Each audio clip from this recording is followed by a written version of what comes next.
We got two big umbrellas.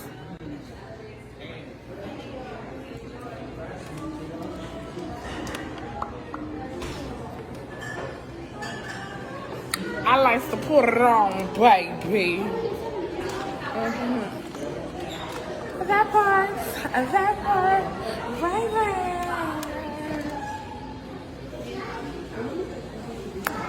Boop, boop, boop, boop, boop. What's the point? When I like them, they don't like me. When they like me, I don't like them. Like, oh, we're all ugly to somebody. I shut the fuck up because, bitch, I'm not ugly to a motherfucking soul. I may not be your type, but I'm not ugly.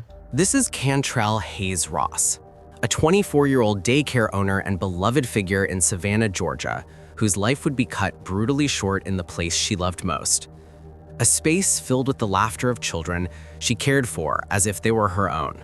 Savannah police say Cantrell Hayes Ross was shot to death on Thanksgiving morning at the daycare center she owned, Friend Zone Learning on Augusta Avenue.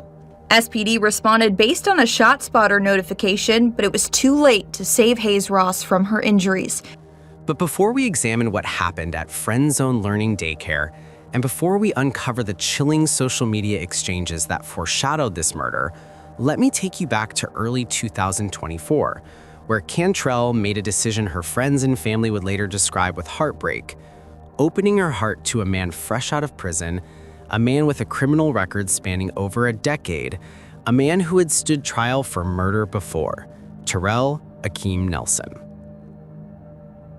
The story of how Cantrell Hayes Ross and Terrell Nelson's paths crossed speaks to the very best and worst of human nature. Born in 1990, Cantrell was a woman who had built something beautiful from the ground up, transforming her passion for childcare into a thriving business. Her journey had been inspired by her mother, and she pursued it with determination. During the COVID-19 pandemic, Cantrell went above and beyond, hand-delivering educational pockets to families without internet access and covering supply costs out of her own pocket. She decided she just wanted to go into the childcare field and went from her being trained in childcare to her wanting her own daycare. She said, "My mama do it." I didn't hesitate. I knew she was going to do it. Her family would later describe her as an outgoing, loud, and fun-loving individual who lit up every room she entered. I don't know where I'm going. I don't even know what I'm doing, but I know I'm getting good because they moving in and they... Hey, look at me and my sister. There go Savannah and there go Cantrell. There go our mama.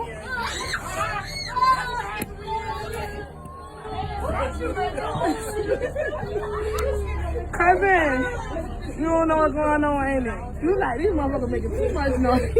Oh,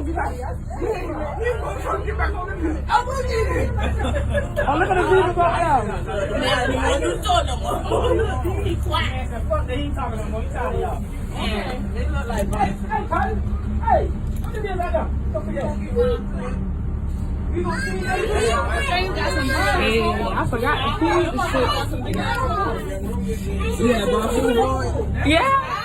The food right here is food from mom. The food, I brought two foods, baby. Her ex-boyfriend, Terrell Akeem Nelson, a man whose life story was full of poor decisions and violent encounters.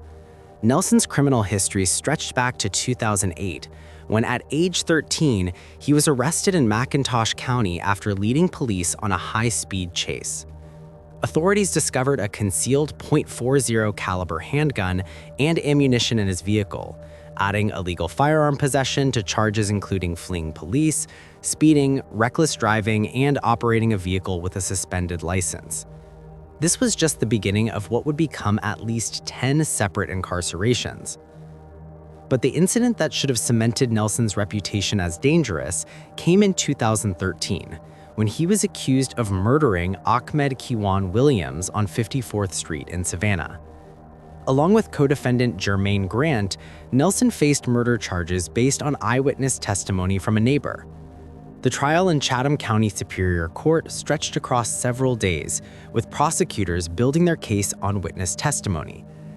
Yet, in a turn of events that would foreshadow the failures of the justice system to protect Cantrell Hayes Ross over a decade later, A jury of 9 women and 3 men acquitted both Nelson and his co-defendant on all counts in April 2014. The acquittal came after the defense successfully challenged the credibility of prosecution witnesses, raising questions about the reliability of eyewitness testimony and creating enough reasonable doubt to secure Nelson's freedom. Whether justice was truly served in that courtroom remains a matter of debate, but what is beyond question is that Nelson walked free, his record technically clear of murder, but his reputation in the community irreparably tarnished by the accusation alone. Freedom, however, did not lead to reform. Nelson's troubles continued unabated, culminating in a 2018 conviction for more charges, including party to armed robbery, probation violation, possession of a firearm during the commission of a crime, assault, and once again, possession of a firearm by a convicted felon. The sentence that followed 3 years behind bars should have been a wake-up call. Instead, when Nelson was released on parole in 2021, he carried with him not rehabilitation, but the same patterns of behavior that had defined his adult life thus far. When Cantrell and Nelson began dating in early 2024, those closest to her raised alarms. Friends who knew Nelson's history, who had seen his disconnected demeanor, and recognized his lack of emotional investment in anything beyond himself, warned her that this was a relationship destined for disaster. But Cantrell, true to her nature, saw something in Nelson that others could not or would not see. She became his lifeline, providing not just emotional support, but financial assistance, arranging job training opportunities and helping him reconnect with his children from previous relationships. But by the summer of 2024, Cantrell was posting on social media about feeling drained and used, writing poignantly about how she had poured out her cup for someone who gave nothing in return. As Cantrell began to pull away, to reclaim her independence and establish boundaries that she should have set from the very beginning, Nelson's response revealed the true nature of the man behind the facade. Public harassment on social media became his weapon of choice, with Nelson demanding that Cantrell delete their shared photographs from her accounts, hurling insults at her appearance, calling her ugly, and making it clear that whatever affection he had once claimed to feel had curdled into something dark and dangerous. Cantrell, displaying a strength and self-respect that would characterize her final months, refused to comply with his demands. But for Nelson, a man whose history suggested a deep-seated inability to accept consequences or take responsibility for his actions, Cantrell's refusal to bend to his will became an affront that he simply could not tolerate. The night of November 27, 2024, should have been a time of preparation for Cantrell Hayes Ross. Thanksgiving morning was approaching, and she had invited a friend to join her at Friend Zone Learning to help with food preparation. The daycare center, normally filled with children's laughter, was quiet that evening. The bright colors on the walls, the butterflies and flowers she had carefully chosen, bore silent witness to the tragedy that would forever stain the space dedicated to nurturing children. The confrontation began when Nelson arrived unannounced at the daycare, his SUV blocking Cantrell's vehicle. Witnesses present that night would later provide chilling accounts. An argument erupted between Nelson and Hayes Ross, and Nelson told Cantrell that they would be parting ways. As the argument escalated, Cantrell and her friend moved outside, perhaps seeking to de-escalate. But Nelson followed, and what happened next transformed a domestic dispute into homicide. Nelson drew a firearm and opened fire, unleashing a barrage of bullets that would leave Cantrell Hayes Ross mortally wounded. Witnesses reported hearing 4 to 5 distinct gunshots piercing the night, striking her multiple times in the back and torso. And she managed to run a short distance before collapsing, her final moments marked by the desperate cry that would haunt those who heard it forever. "He shot me." The Savannah Police Department's response came through the ShotSpotter system. By the time officers arrived at Friend Zone Learning, there was nothing they could do to save Cantrell Hayes Ross. She was pronounced dead on the scene. Investigators recovered 14.40 caliber shell casings from the scene, 4 inside the daycare and 9 outside. Additionally, 12 bullet fragments were collected, all determined to have come from the same weapon. The autopsy that was subsequently performed confirmed what the scene had already made clear. Cantrell Hayes Ross had died as the result of homicide, her death caused by multiple gunshot wounds that had torn through her body and ended a life that had touched so many in the Savannah community. While police worked the crime scene, documenting evidence and piecing together what happened, Terrell Nelson was fleeing the area in a rented SUV. Investigators had hoped to track Nelson's movements through the city's flock camera system, but the system failed to capture his vehicle.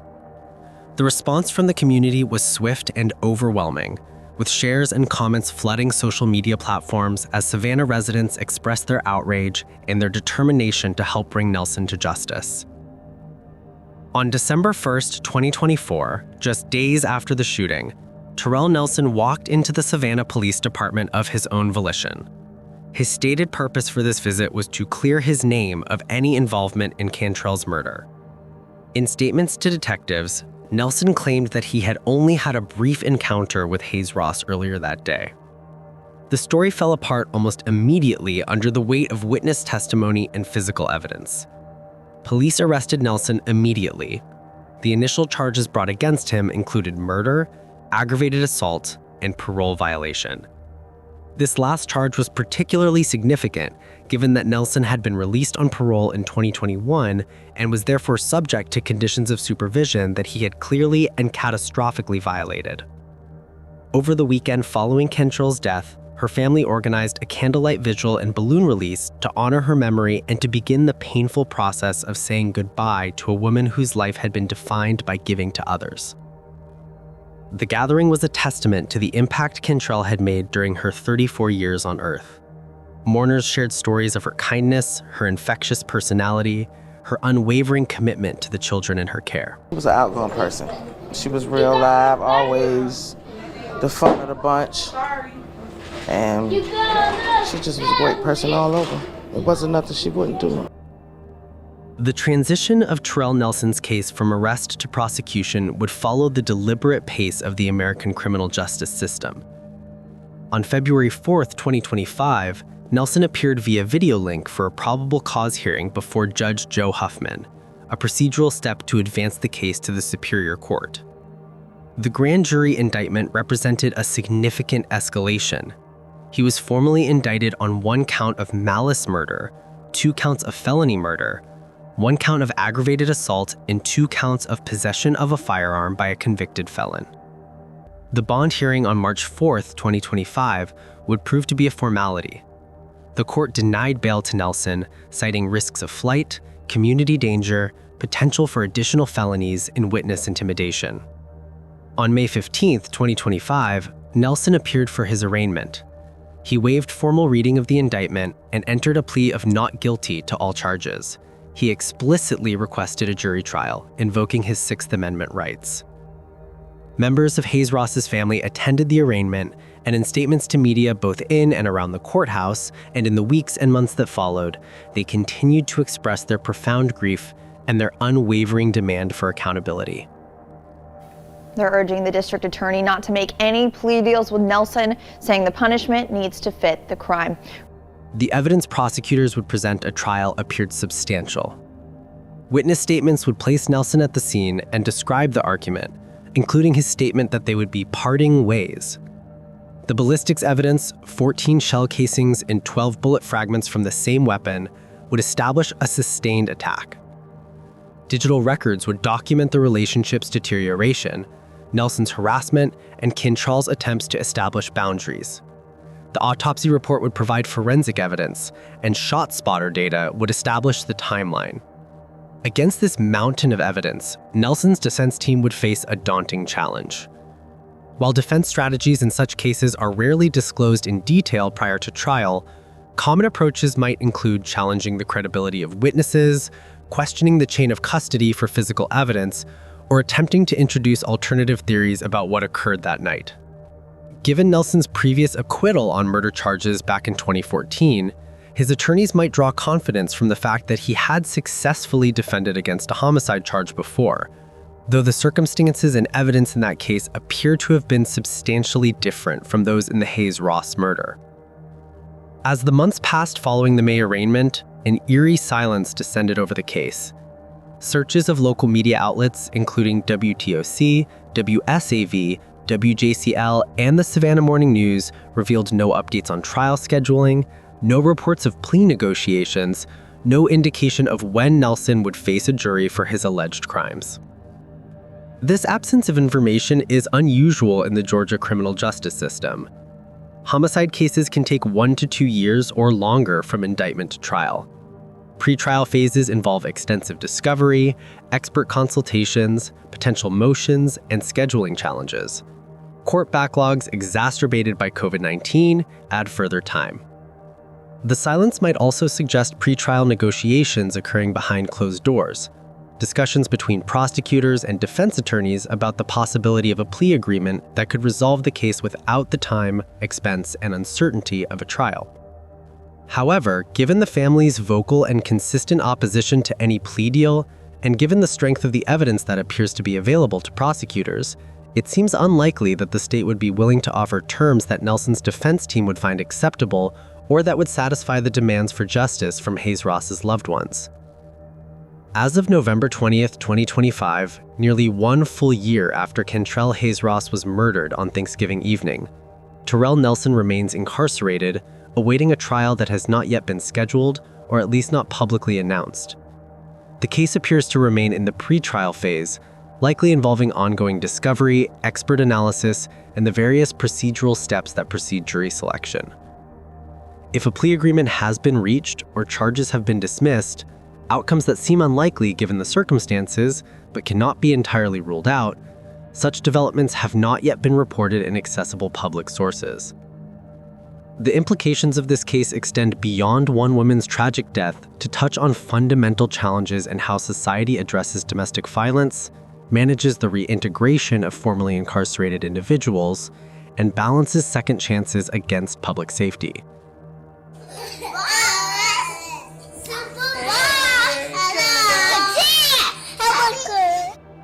That man got my back. And it feels different, you know? That man, he's always there for me. Like, it's crazy, man. I can't even explain it. It's not ever a moment where he won't pause to, like, make sure I'm good, you know? Or it can be creative, you know, advice, you know, whatever. He's just there for me. I don't know where I'm going. I don't even know what I'm doing. But I know I'm getting flooded. Cause they moving in and they... What do you think? Do you think he will finally be put behind bars without a plea deal? Let me know in the comments. Click on one of the cards on your screen to see more cases like this.